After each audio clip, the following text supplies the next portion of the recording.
শুরু হচ্ছে স্বামী বিবেকানন্দের কর্মযোগ প্রথম অধ্যায়, কর্ম চরিত্রের উপর ইহার প্রভাব।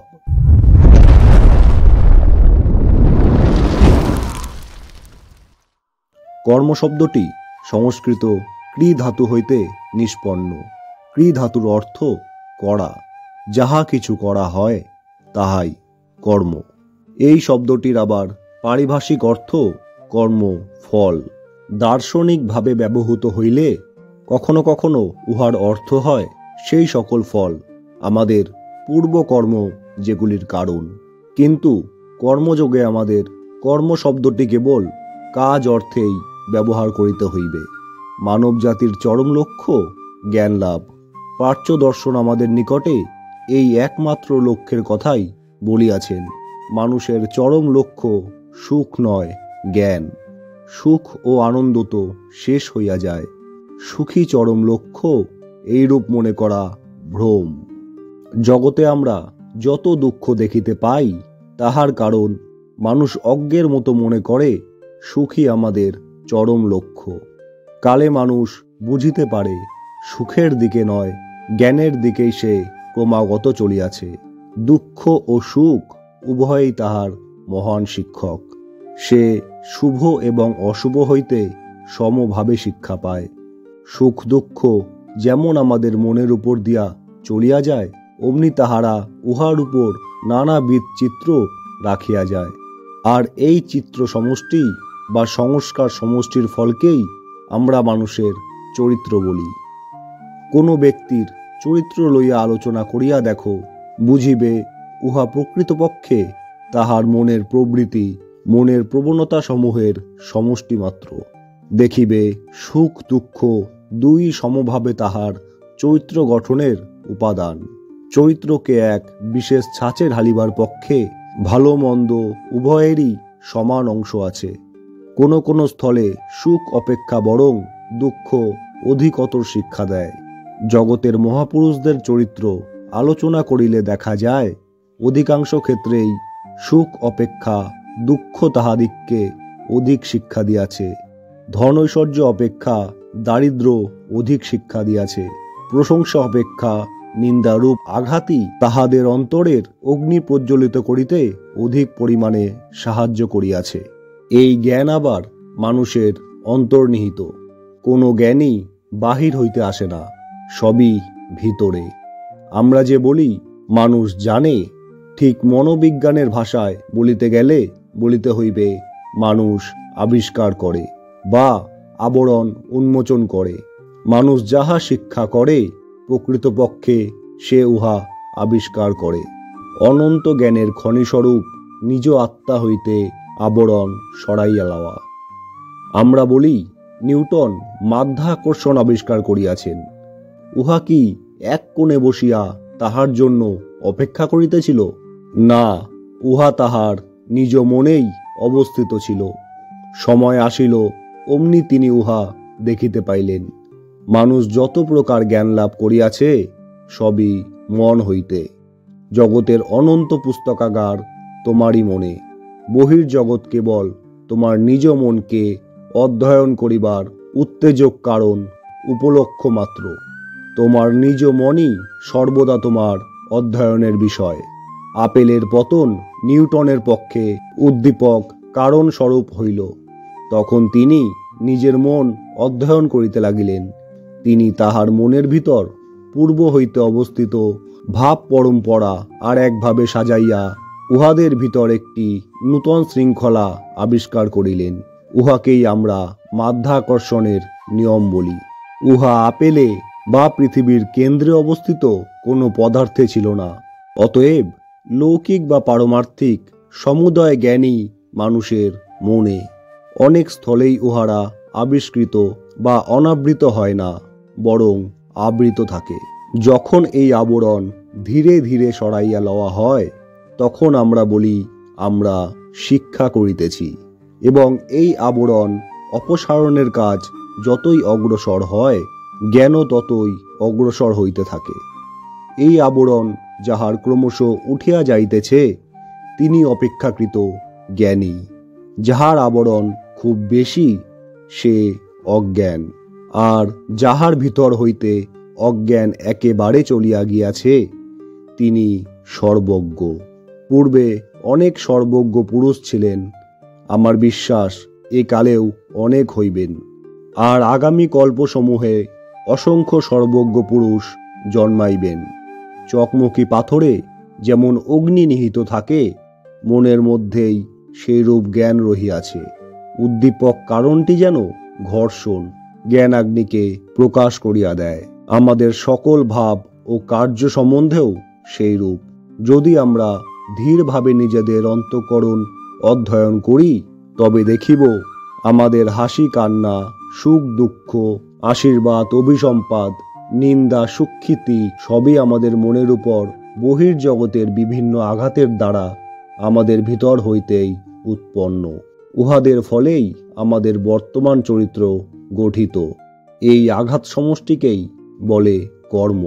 আত্মার অভ্যন্তরস্থ অগ্নিকে বাহির করিবার জন্য, উহার নিজ শক্তি ও জ্ঞান প্রকাশের জন্য যে কোনো মানসিক বা দৈহিক আঘাত প্রদত্ত হয়, তাহাই কর্ম। কর্ম অবশ্য এখানে উহার ব্যাপকতম অর্থে ব্যবহৃত। অতএব আমরা সর্বদাই কর্ম করিতেছি। আমি কথা বলিতেছি, ইহা কর্ম। তোমরা শুনিতেছ, তাহাও কর্ম। আমরা শ্বাস প্রশ্বাস ফেলিতেছি, ইহা কর্ম। বেড়াইতেছি, কর্ম। কথা কইতেছি, ইহাও কর্ম। শারীরিক বা মানসিক যাহা কিছু আমরা করি, সবই কর্ম। কর্ম আমাদের উপর উহার ছাপ রাখিয়া যাইতেছে। কতকগুলি কার্য আছে, সেগুলি যেন অনেক ক্ষুদ্র ক্ষুদ্র কর্মের সমষ্টি। যদি আমরা সমুদ্র তটে দণ্ডায়মান হইয়া শৈলখণ্ডের উপর তরঙ্গভঙ্গের ধ্বনি শুনিতে থাকি, তখন উহাকে কি ভয়ানক শব্দ বলিয়া বোধ হয়। কিন্তু তবু আমরা জানি, একটি তরঙ্গ প্রকৃতপক্ষে লক্ষ লক্ষ অতি ক্ষুদ্র তরঙ্গের সমষ্টি। উহাদের প্রত্যেকটি হইতেই শব্দ হইতেছে, কিন্তু তাহা আমরা শুনিতে পাই না। যখন উহারা একত্র হইয়া প্রবল হয়, তখনই আমরা শুনিতে পাই। এই রূপে হৃদয়ের প্রত্যেক কম্পনেই কার্য হইতেছে। কতকগুলি কার্য আমরা বুঝিতে পারি, তাহারা আমাদের ইন্দ্রিয় গ্রাহ্য হইয়া ধরা দেয়। তাহারা কিন্তু কতকগুলি ক্ষুদ্র ক্ষুদ্র কর্মের সমষ্টি। যদি তুমি কোনো ব্যক্তির চরিত্র যথার্থ বিচার করিতে চাও, তবে তাহার বড় বড় কার্যের দিকেই দৃষ্টি দিও না। অবস্থা বিশেষে নিতান্ত নির্বোধ বীরের মতো কার্য করিতে পারে। যখন কেহ অতি ছোট ছোট সাধারণ কার্য করিতেছে, তখন দেখো সে কিভাবে করিতেছে। এইভাবেই মহৎ লোকের প্রকৃত চরিত্র জানিতে পারিবে। বড় বড় ঘটনা উপলক্ষে অতি সামান্য লোকও মহত্বে উন্নীত হয়, কিন্তু যাহার চরিত্র সর্বদা মহৎ, প্রকৃতপক্ষে তিনিই মহৎ। সর্বত্র সর্বাবস্থায় তিনি এক প্রকার। মানুষকে যত প্রকার শক্তি লইয়া নাড়াচাড়া করিতে হয়, তন্মধ্যে যে কর্মের দ্বারা তাহার চরিত্র গঠিত হয়, তাহাই সর্বাপেক্ষা প্রবল শক্তি। মানুষ যেন একটি কেন্দ্র, জগতের সমুদয় শক্তি সে নিজের দিকে আকর্ষণ করিয়া লইতেছে। ওই কেন্দ্রেই উহাদিগকে দ্রবীভূত করিয়া একাকার করিতেছে। তাহার পর একটি বৃহৎ তরঙ্গাকারে বাহিরে প্রেরণ করিতেছে। এইরূপ একটি কেন্দ্রই প্রকৃত মানুষ। তিনি সর্বশক্তিমান, সর্বজ্ঞ, আর তিনি তাহার নিজের দিকে সমগ্র জগৎ আকর্ষণ করিতেছে। ভালো মন্দ, সুখ দুঃখ সবই তাহার দিকে চলিয়াছে এবং তাহার চতুর্দিকে সংলগ্ন হইতেছে। তিনি ওইগুলির মধ্য হইতে চরিত্র নামক মহাশক্তি গঠন করিয়া লইয়া উহাকে বহির্দেশে প্রক্ষেপ করিতেছেন। তাহার যেমন ভিতরে গ্রহণ করিবার শক্তি আছে, সেইরূপ বাহিরে প্রক্ষেপ করিবার শক্তিও আছে। আমরা জগতের যত প্রকার কার্য দেখিতে পাই, মনুষ্য সমাজে যত প্রকার আলোড়ন হইতেছে, আমাদের চতুর্দিকে যে সকল কার্য হইতেছে, সবই চিন্তার প্রকাশ মাত্র, মানুষের ইচ্ছার প্রকাশ মাত্র। ছোট বড় যন্ত্র, নগর, জাহাজ, রণতরী সবই মানুষের ইচ্ছার বিকাশ মাত্র। এই ইচ্ছা চরিত্র হইতে উদ্ভূত, চরিত্র আবার কর্ম দ্বারা নির্মিত। ইচ্ছার প্রকাশ কর্মের অনুরূপ। প্রবল ইচ্ছা শক্তি সম্পূর্ণ যে সকল মানব জগতে জন্মিয়াছেন তাহারা সকলেই প্রচণ্ড কর্মী ছিলেন। তাহাদের এত ইচ্ছা শক্তি ছিল যে তাহারা জগৎকে ওলট পালট করিয়া দিতে পারিতেন। ওই শক্তি তাহারা যুগ যুগ ব্যাপী নিরবচ্ছিন্ন কর্ম দ্বারা লাভ করিয়াছেন। বুদ্ধ বা যিশুর মতো প্রবল ইচ্ছা শক্তি এক জন্মে লাভ করা যায় না, আর উহাকে পুরুষানুক্রমিক শক্তি সঞ্চারও বলা যায় না। কারণ আমরা জানি তাহাদের পিতারা কি রূপ ছিলেন। তাহারা যে জগতের হিতের জন্য কখনো কিছু বলিয়াছেন তাহা জানা নাই। যোসেফের ন্যায় লক্ষ লক্ষ সূত্রধর জীবনলীলা সংবরণ করিয়াছে, লক্ষ লক্ষ এখনো জীবিত আছে। বুদ্ধের পিতার ন্যায় লক্ষ লক্ষ ক্ষুদ্র রাজা জগতে ছিলেন। যদি ইহা কেবল পুরুষানুক্রমিক শক্তি সঞ্চারের উদাহরণ হয়, তবে এই ক্ষুদ্র সামান্য রাজা, যাহাকে হয়তো তাহার ভৃত্যেরা পর্যন্ত মানিত না, তিনি কিরূপে এমন এক সন্তানের জনক হইলেন যাহাকে জগতের অনেক লোক উপাসনা করিতেছে। সূত্রধর ও তাহার সন্তান, যাহাকে লক্ষ লক্ষ লোক ঈশ্বর বলিয়া উপাসনা করিতেছে, এ দুয়ের মধ্যে যে প্রভেদ, তাহাই বা কি রূপে ব্যাখ্যা করিবে? বংশানুক্রমিক মতবাদ দ্বারা উহার ব্যাখ্যা হয় না। বুদ্ধ ও যিশু জগতে যে মহাশক্তির সঞ্চার করিয়াছিলেন, তাহা কোথা হইতে আসিল? এই শক্তি সমষ্টি কোথা হইতে আসিল? অবশ্য উহা যুগ যুগান্তর হইতে ওই স্থানেই ছিল এবং ক্রমশ প্রবল হইতে প্রবলতর হইতেছিল। অবশেষে উহা বুদ্ধ বা যিশু নামে প্রবল শক্তির আকারে সমাজে আবির্ভূত হইল। এখনও ওই শক্তি তরঙ্গ প্রবাহিত হইয়া চলিয়াছে। এই সবই কর্ম দ্বারা নিয়ন্ত্রিত। উপার্জন না করিলে কেহ কিছু পাইতে পারে না, ইহাই সনাতন নিয়ম। আমরা কখনো কখনো মনে করিতে পারি ব্যাপারটা ঠিক এই রূপ নয়, কিন্তু শেষ পর্যন্ত আমাদিগকে পূর্বোক্ত নিয়মে দৃঢ় বিশ্বাসী হইতে হয়। কোনো ব্যক্তি সারা জীবন ধনী হইবার চেষ্টা করিতে পারে, এর জন্য সহস্র সহস্র ব্যক্তিকে ঠকাইতে পারে, কিন্তু অবশেষে বুঝিতে পারে সে ধনী হওয়ার যোগ্য নয়। তখন তাহার নিকট জীবন কষ্টকর ও জঘন্য বলিয়া বোধ হয়। আমরা আমাদের শারীরিক ভোগের জন্য অনেক কিছু সংগ্রহ করিতে পারি, কিন্তু আমরা নিজ কর্মের দ্বারা যাহা উপার্জন করি তাহাতেই আমাদের প্রকৃত অধিকার। একজন নির্বোধ জগতের সকল পুস্তক ক্রয় করিতে পারে, কিন্তু সেগুলি তাহার পুস্তকাগারে পড়িয়া থাকিবে মাত্র। সে যেগুলি পড়িবার উপযুক্ত শুধু সেগুলিই পড়িতে পারিবে, এবং এই যোগ্যতা কর্ম হইতে উৎপন্ন।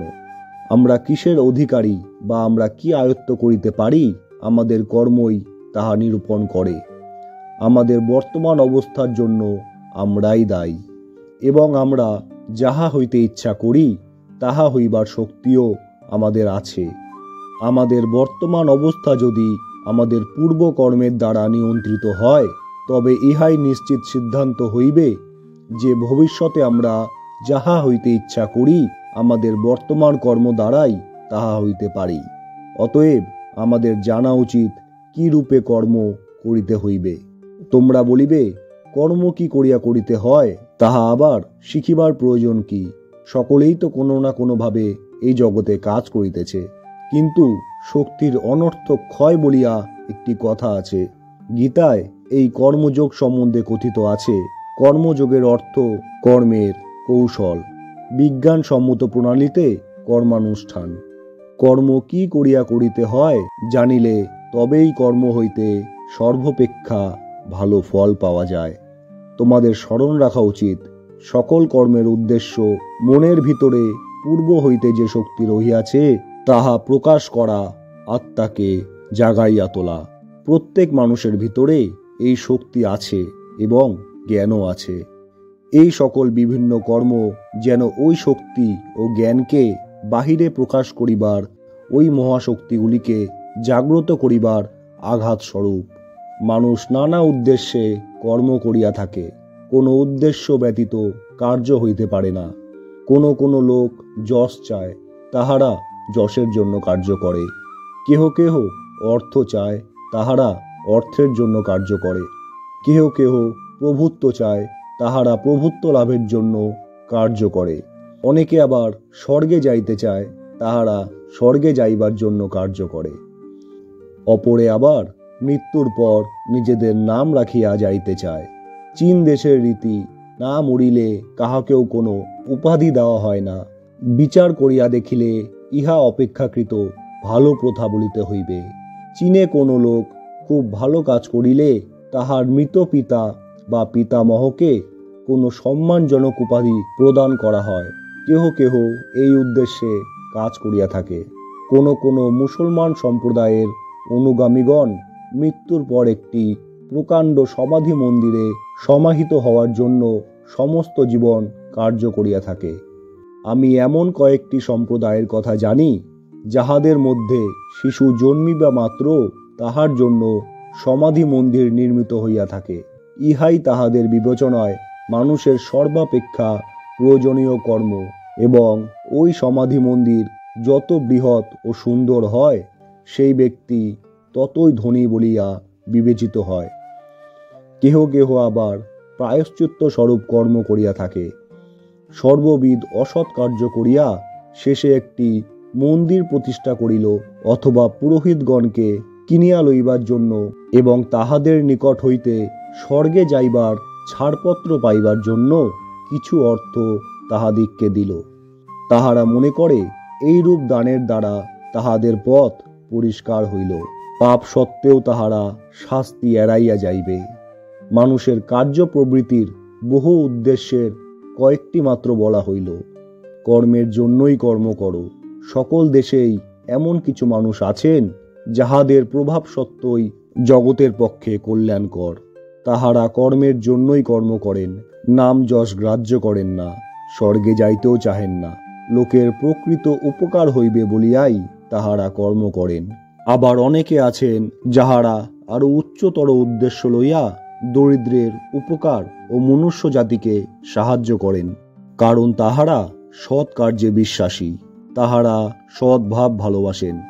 নাম যশের উদ্দেশ্যে কৃতকর্মের ফল কখনো সঙ্গে সঙ্গে পাওয়া যায় না।